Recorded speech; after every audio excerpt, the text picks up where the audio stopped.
4 দিন 40 মৃত্যুবার্ষিকী ইত্যাদি পালন করা কি হানাফি মাযহাবে আছে? কোনো মাযহাবেই নেই। শাফিতে নাই, হানাফিতে নাই, হাম্বলিতে নাই, মালিকিতে নাই, আহলে হাদিস ভাইদের কাছেও নাই।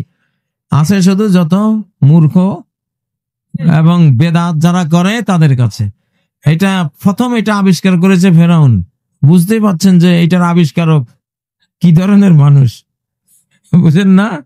ফেরাউনই আবিষ্কার করছে, কারণ তারা মারা যাইতো, তারা ফেরাউন, তারা বিরাট কিছু, তাদের জন্য শত শত গরু উট জবাই করে খাওয়াইতে হবে। ফেরাউন মারা গেছে, উনি বিশাল বড় বক্তা ব্যক্তি, বুঝেন না? তো এই নিয়মটা আবিষ্কার করেছে কে? ফেরাউন। এই জন্য এটার ভালো কোনো ফলোয়ারে নাই, এটার ফলোয়ার গুলি ওই কিসিমের। ঠিক না বেঠিক? ঠিক না, এগুলি করবেন না কেউ, এটা কুফরি মহাপাপ।